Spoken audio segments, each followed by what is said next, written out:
Hi there, I'm Emily Perkins and this is The Good Word, a series about books and the people who love them. On the show this time, a special guest visits to talk about a favourite book. We drop in on a real-life book club. One on the list for next one, I would never have picked that off the shelf. That to me looks like a guy picked that one. And in our Under the Covers documentary series, our roving reporter, Philipp Meyer, looks into the story behind a famous New Zealand book. There wasn't a single review in New Zealand of that first book except an Auckland Star sympathetic review by Robert Goodman, who was a friend of mine. But before all that, it's time to introduce our brand new panel of reviewers and let them loose on our Book of the Week. First up, author, journalist, columnist and recent Buddle Finley Sargison Fellow, Steve Braunius. Hi Emily, charming to see you as always. And a big welcome too to presenter and TV1 newsreader, the lovely Miriama Kamo. Hello Miriama. Hi Emily, thanks for having me. And third up, fresh from the cultural wilds of Wellington, another new regular for the show, the country's chief censor, Bill Hastings. Hello, Emily. Welcome. I'm not sure what you mean by cultural wilds. Not a cultural wilderness. No, I didn't say that. That's fine, that's good. Okay. The book we've all been reading is a first novel from American writer Philipp Meyer. Set in a dying Pennsylvania steel town, American Rust takes a tough but tender look at the blue-collar realities of the economic downturn. So, Steve, can you break it down for us, please? Yes, well, possibly be valid to begin with by saying it's completely worthless. It's highfalutin junk. It sort of comes across or poses as a sort of a heavy, rather sonorous lament for the loss of the American dream. That's the highfalutin stuff of it. But really, it's just a silly, rather rambling narrative of two silly, rambling boys. It's got two and only two central dramas to it, and that's young Billy's fear of a leering rapist subjecting him to sodomy. That's not a bad subject for a book. We all know that James Dickey accomplished it brilliantly in Deliverance. In American Rust, he tries it on twice. You know, the second time around it's off. You know, enough of the leering rapist subjecting Billy to sodomy. And besides, you don't care about Billy. You don't care about the characters. The stream of consciousness, words on a page.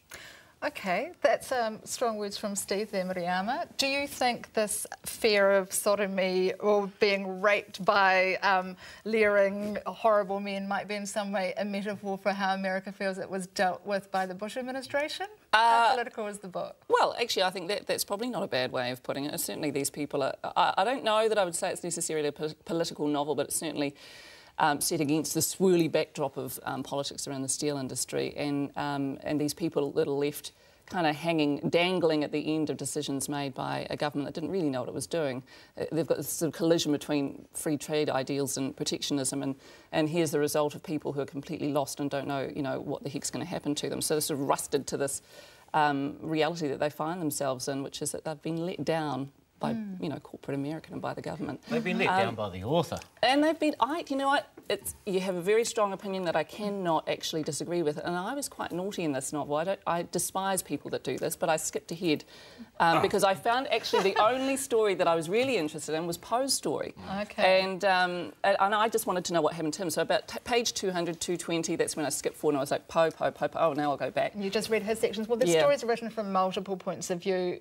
Bill, I know you're dying to leap in here. Yes. I could not disagree with Steve more. OK. These people are my people. My father's family comes from Oshawa, car factories. They worked in the printing industry. They're blue collar. I couldn't put this book down. And I know it's been sold badly. It's not a tale of redemption. It's a story of bad choices all the way through. I was just screaming at these people to go talk to a lawyer.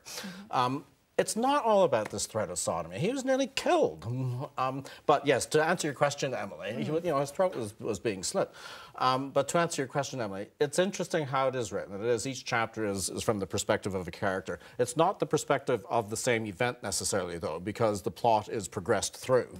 But it's I don't know if you could call it Dickens so much as proto-screenplay.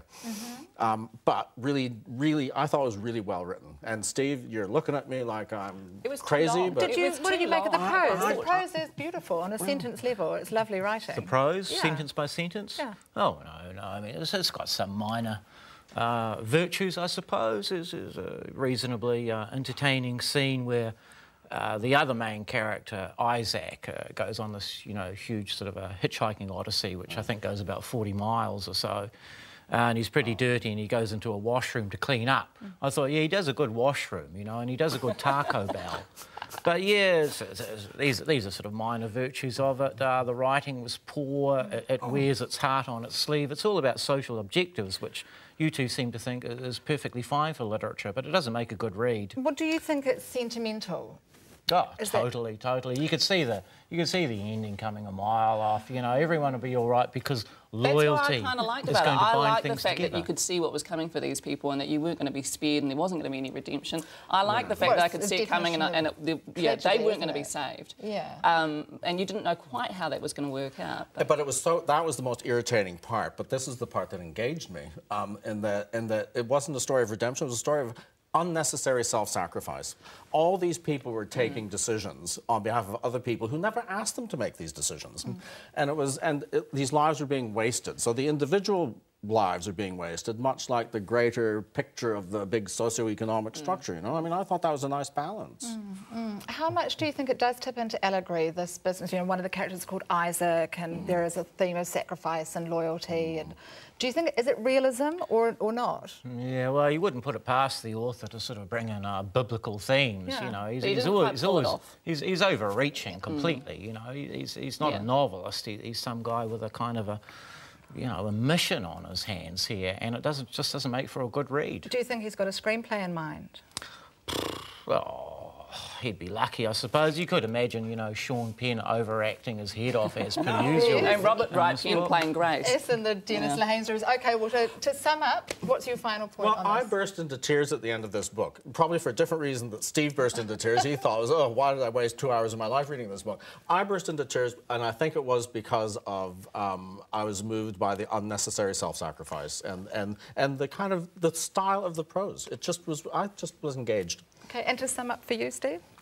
Oh, I didn't burst into tears at any level. I couldn't wait to finish the goddamn thing. No, I mean, it's junk is good, but highfalutin junk is the worst junk there is. OK, and the last word to Mariama. I wanted to burst into tears because it just wouldn't end. It just went on. It felt like the chapters were being written as I was reading it, and it took me weeks to get through the thing.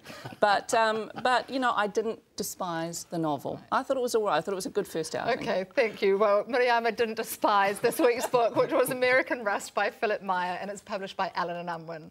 After the break, a special guest drops in to talk about one of his favourite books.